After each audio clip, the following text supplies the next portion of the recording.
In your testimony, you said that inflation is the #1 economic problem. Do you know what the inflation rate was at the start of the Biden administration in January 2021? It was substantially lower. It was 1.4%. You said that inflation has many causes. I agree with that. By the way, I would say that the #1 economic problem is our debt and deficit. And I would say that the top 3 causes of inflation are massive deficit spending, the war on fossil fuels, which have driven gasoline prices to record levels, obviously supply chain dislocation. That was caused by our miserably failed and incredibly stupid response to COVID, the pandemic. But would you agree those are the top 3 causes of inflation? Deficit spending, high energy costs, and supply dislocations? I don't believe that deficit spending is one of the main causes of inflation. I mean, inflation is too many dollars chasing too few goods. Well, so when you're printing all this out, so do you know in the first 3 fiscal years of the Biden administration, you know how much the total deficit spending is going to be? We had an economic collapse that was caused by the pandemic. And we were certainly coming out of that because there's all this pent-up demand and a sloshing around of trillions of dollars. So I'll answer that question for you, too. In the first 3 fiscal years of this administration, the total deficits would be about $5.7 trillion. So now you're here testifying about the president's budget. How much are the total deficits over that 10-year period according to the president's budget? You don't know that off the top of your head? Here, I'm running out. It's $17 trillion, okay? Yeah, that's you're going to drive the debt from somewhere around $32 trillion up to about $50 trillion, correct?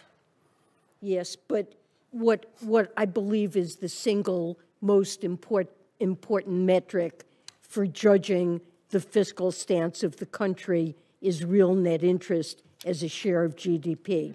Okay. We have so are you concerned when you're taking the debt from $32 to $50 trillion? Are you concerned who's going to buy that debt, and also at what rate they'll expect to be compensated for buying riskier and riskier debt? Are you concerned about that? Well, if the real net interest cost of the debt remains low relative to GDP, and we're on a sustainable fiscal. Well, we're not on a sustainable path.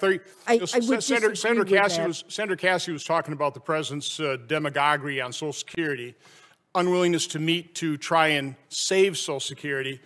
If we do nothing, and the Social Security Trust Fund runs out 2023 to 2025, about the end of the budget period, are you concerned about, are we going to have the financial wherewithal to plus up benefits to honor those promises? I mean, you think we're going to, with $50 trillion in debt, a debt's exceeding our GDP, aren't you concerned about our inability to honor those promises?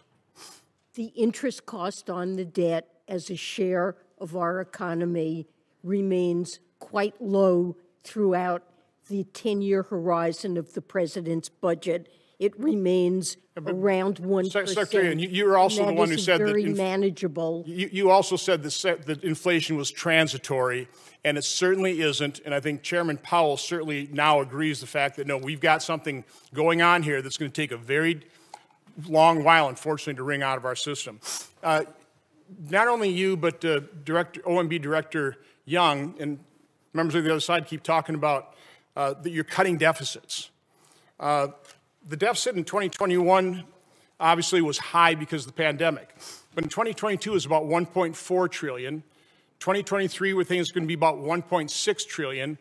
2024, you're projecting $1.85 trillion. And again, growing debt by another 7%. It never drops below $1.5 trillion. How can you claim that you're cutting deficits?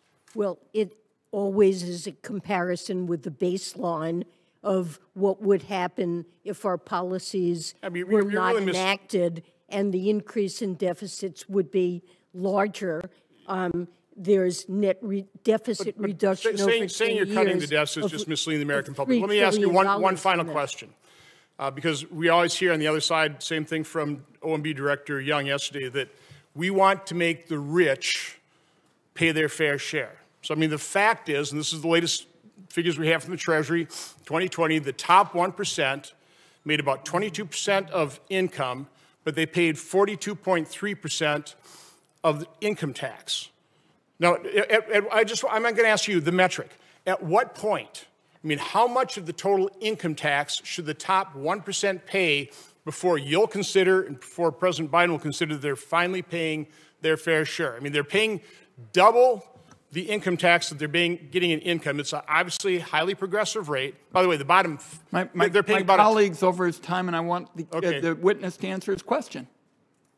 Well, I believe that billionaires should pay rates that are not lower than what a teacher or firefighter pays. Okay, the top 1% averages effective rates. The time of the gentleman's expired. Thanks for watching, and if you haven't already, please consider subscribing to our channel. And while you're at it, please leave us a comment. Thank you for watching.